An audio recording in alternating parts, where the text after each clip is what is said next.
Hello everybody. Hi, how you going? It's us two again. Julia from Central Coast Doula. And Lauren from Singingbird Yoga and Birth Support. And We're at McMaster's Beach today. yes, another beautiful spot. My favourite actually. Yeah, me too. And we're here to talk today about oxytocin. Yes, the love hormone. Yeah, Yes. one of the main hormones that gets released during birth and after you birth your baby Yeah. and during breastfeeding as well, Yes. and helps to dilate the cervix. Yeah. But also other situations in life, Yeah, like when you orgasm, yeah. Hugging, hugging. kissing.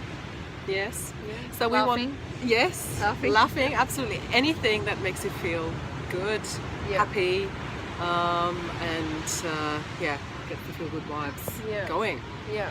So we thought we'll talk to you a little bit today about, I guess, the role it plays during labour and what you can do to support the body's release of oxytocin, which is essential in keeping labour going. Yeah. To start with, I guess, should we explain a little bit more about where oxytocin is produced? Can you do that, Lauren? I can do I know that. you can.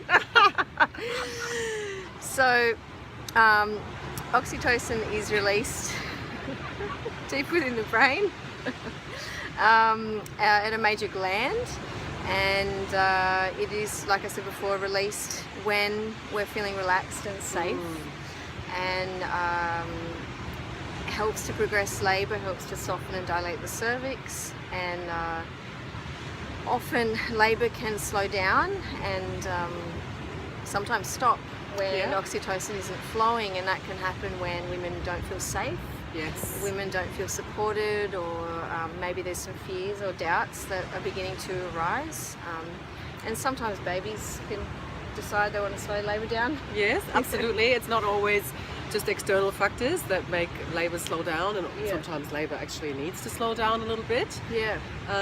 But in terms of the release of oxytocin, what would generally slow it down is when adrenaline is produced. Yeah. So adrenaline comes into play when, yes, women start to feel scared, panicky, their breathing is very short, and that kind of, sort of high in your throat breathing.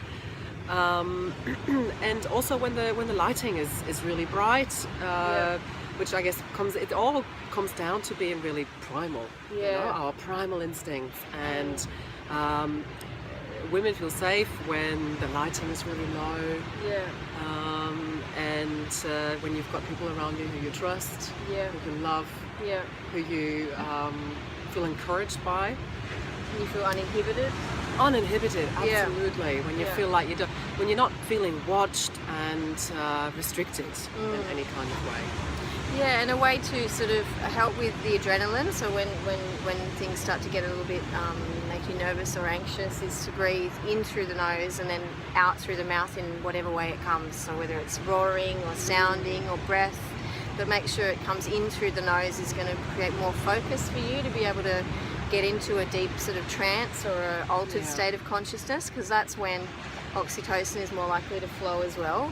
Because in yoga, there's the third eye point is known as the place of observation or witness or higher consciousness, or and it's in line with where oxytocin is released at the hypothalamus. So my theory is that when you're primal and when you're instinctual, that's when oxytocin is released. Yes. And how can we do that? What have you found in your births that have helped women to feel relaxed, and what sort of techniques or practical things, I guess, can we share?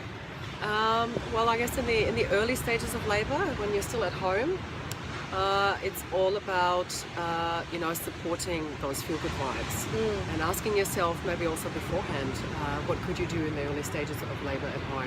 Some women like to cook their favourite meal that makes them feel all warm and fuzzy, or maybe a birthday cake. Birth cake. Yeah, that would be my choice. Yeah. or listening to your favorite music, favorite sort of a funny movie or something that you really enjoy doing together with your partner. Some women maybe also would love to take a walk here on beautiful McMaster's Beach and watch the ocean. So really, anything that makes you feel good and also helps you to step out of your thinking brain. Yeah. It's all about turning inwards and becoming instinctual. Yeah. And tuning into what is it that I need, what is it that my body needs, what is it that I need emotionally. And at that point, you can probably still communicate that too to your partner. You can say, I'd like you to be close. Or you can say, I think I need a bit of space, I just want to be by myself. Yeah. Can you now make sure that the kids are taken care of or, picked up? I just need a bit of time to myself. Yeah, yeah. So getting out of your head and into your body Yes. and sort of, I guess, distracting your mind from wondering when it's all going to kick off or when it's all going to start, and doing things, that encourage that kind of primal again in your body. That's a really good point, actually, to just be present with what is, not questioning things, not not thinking this should be somewhere else or why is it not already getting stronger. It's all about being accepting and being present. This is the journey that I need to take. Yeah.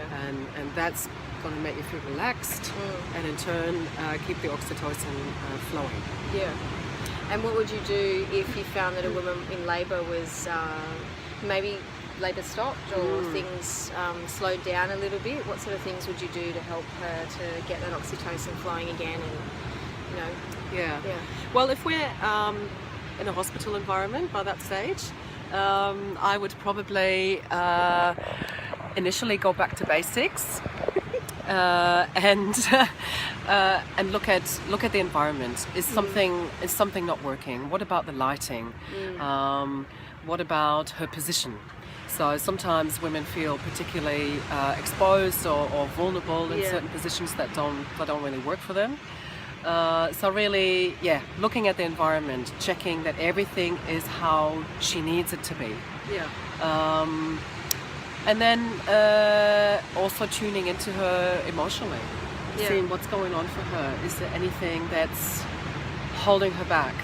Is she perhaps doubting herself, doubting the process? Yeah. Has something come up for her that she didn't expect? Birth often surprises us. And has she been stuck in a position for a long period of time? Does she need to move and just to get in the water or hot water or change it up a little bit to just redirect the mind again from the conversation to the body and the movements? Absolutely. Often a change in position or just the environment, moving into the shower, switching the lights off and getting in there together with hubby and feeling close is often all it needs to just get back into your zone and get things flowing again. So always kind of look at what's going on here in terms of the environment. Some women are also too chatty. They're still kind of they need to actually stop talking and thinking and just be with themselves and the emotions that are coming up for them. And that can be challenging, really, sometimes to be in that. But every woman's different and goes through a different and unique process to birth her baby. And we can never really control or know how it's going to go, I guess. No. I guess especially with the flow of oxytocin, that'll be different for every woman too, in terms of what makes her feel safe. But have a chat with your support team before you give birth about what you think will make you feel safe. Write a list of things that might work for you. What are your needs ahead of giving birth, or during birth, and discuss them ahead of your due date so that your team around you, has a good idea. Okay. Great. I think this was sort of a bit of a good overview of the basics of labour in of the role of oxytocin during labour. And we hope you find it helpful. We enjoy doing these little videos. We're going to keep doing them. So we've got a channel now, so it's over at Central Coast Birth Wisdom on YouTube. So we're just going to keep adding them there, and we'll share the link this week. Yes, definitely. So you can subscribe to never miss the one. Yeah. If you really like them, and of course we welcome comments or suggestions for topics. Yeah. If you have anything that you'd like us to look at. Yeah. But thanks a lot for watching and your time. Yeah. And we hope you have a beautiful weekend. See you. Bye from us. Bye.